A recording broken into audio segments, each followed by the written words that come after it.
সকালে বললো আমি এখানে চলে এলাম এবং বিশ্বাস করুন আমি এত লোক আশা করিনি এবং আপনারা এই রোগা চেহারাকে এত ভালোবাসা দেবেন এটাও আশা করিনি। এবং আমি সত্যি কথা বলছি, এখনো অবধি জানি না, আমি অঙ্ক করতে গুনিনি কোনোদিন। লোকেরা বলে আমার নাকি 150খানা সিনেমা হয়ে গেছে, শুধু সিনেমা। আমি এই 150, 100 সব বুঝি না। আমি যখন ক্যামেরার সামনে দাঁড়াই তখন আমার খেয়াল থাকে না আমার পাশে কে হিরোইন আছে কে হিরো আছে, শুধু মাথায় থাকে একটাই যে ক্যামেরার ওপারে আপনারা আছেন আর আপনাদের মুখে হাসি ফোটানোর দায়িত্ব আমার, সেটা কচি করেই হোক আর বড় করেই হোক।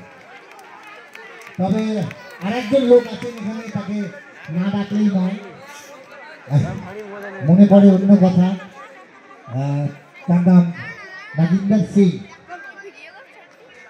পাড়ার লোক তো, ঘরকা মুরগি ডাল বরাবর, একটা জোরে হাত তালি এটা এটা হয় জানেন, পাড়ার লোক তো। ও নাগিন্দার, ও তো রোজ দেখলাম পটলার দোকানে বাজার করে। নাগিন্দার হয়তো বাপির দোকানে সেদিন তেল দিচ্ছিল। আমারও হয়, আমার পাড়ার অনুষ্ঠান হয়েছিল, আমি বলেছিলাম ওরে তোরা ছেড়ে দে, আমি অ্যাঙ্কারিং করে দিচ্ছি। তাতে আমার পাড়ার একজন সিনিয়র বলে তোকে রোজ দেখা যায়, তুই চুপ কর, বাপি ভালো অ্যাঙ্কার ও করবে। এটা হয়ে থাকে। তবে এই নাগিন্দর সিং এমন একজন পাঞ্জাবি যে অনেক বাঙালির থেকে বেশি বড় বাঙালি। ও এত টানা বাংলা বলতে পারে, আমরাও বোধ হয় টানা এত সুন্দর বাংলা বলতে পারি না। এবং আমি অন্তত প্রসেনজিৎ চ্যাটার্জির সঙ্গে 5 বছর শো করেছি স্টেজে, রচনা ব্যানার্জির সঙ্গে, যিশুর সঙ্গে শো করেছি স্টেজে 5 বছর। আর এই ভদ্রলোক যখন আমরা চলে যাই, আপনারা যখন মনে করেন হয়ে গেছে অনেক হয়ে গেছে, চল চল এবার উঠি, দূর থাক এটা কে উঠেছে, সেই সময় কিন্তু ইনি উঠতেন, ইনি গান গাইতেন এবং সঙ্গীতের জুড়ে আপনাদের বসিয়ে রেখে দিতেন। এনারা শিল্পী, আমরা তো ল্যাংড়া শিল্পী, আমরা করি না ভালো গান গাইতে পারি, এনারা পাশে না থাকলে। আর এই যে লোকগুলো পেছনে দাঁড়িয়ে রয়েছে যারা শিল্পী, তাদের নাম যন্ত্রশিল্পী।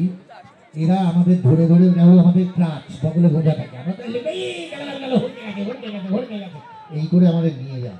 এবং বিশ্বাস করুন এই নাগিন্দর সিং জানে, আপনারা অন্যভাবে নেবেন না। আমি যখন রোগা ছিলাম, যখন রোগা চেহারায় দুটো জিনিস মানুষের জোটে না, এক স্বাস্থ্য জোটে না আর এক গার্লফ্রেন্ড জোটে না, মাইল বেশি জোটে না।